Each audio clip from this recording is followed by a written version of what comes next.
Hello guys, good morning. Welcome back po sa ating YouTube channel updates. So ako po guys kanina ay nag-video na parang tanga lang.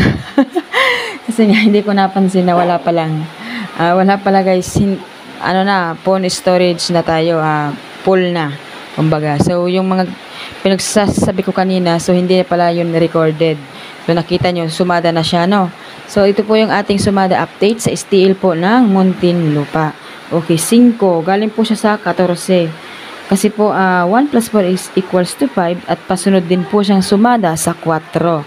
So, yung 11 naman galing sa 29 at sa 20. So, yung 9 galing po sa 36. 3 plus 6 is equals to 9 at maaaring din po siyang mag-9 kasi po nag-39, 29, 9. Kaya pwede siyang mag-9. Okay, so yung 13 ay galing sa 4 at patras pong bilang sa 14. Ano? So, 5, 11, 9, at 13. So, yan po ang ating sumada update sa STL ng Muntinlupa. Ayan, sa mga nais pong tumaya online, PM lamang po kayo sa Ila Quidorla Madrid. So, yan po ang ating FB account. No, so kapag iyon po kasi ang ginamit ninyo, yung Manila Madrid na kapangalan ko po dito sa YouTube channel, Facebook page ko po yun at pambira lamang po ako guys maka-open ng Facebook page na messenger ko kasi nga abala po ako dito sa online natin na ginagawa. Okay? So, PM na lang kayo dyan sa mga nais pong magtanong, mga nais pong magpasumada at sa nais pong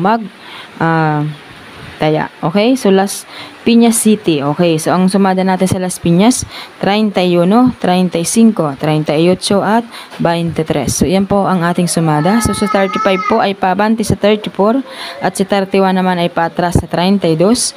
Sumada rin po yan dito sa 22. Okay? So, yung 38 ay sumada sa 29 at yung 23 pasunod po sa 22 at sumada din po sa 32. So, ulitin ko po guys, ang sumada ng Las Piñas City, 31, 35, 38, at 23. Okay, next natin ay STL ng Pangasinan.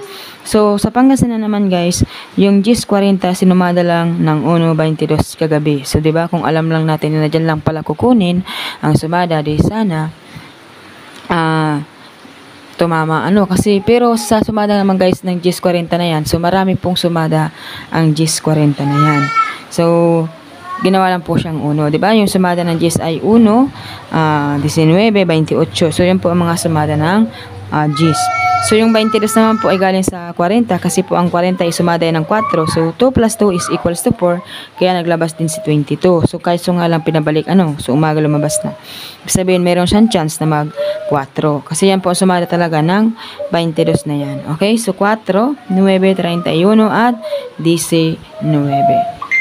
Okay. Next natin guys ay Ilocos Norte. Okay, sa Ilocos Norte naman guys, ang sumada natin dito ay 5, 6, 29, 8.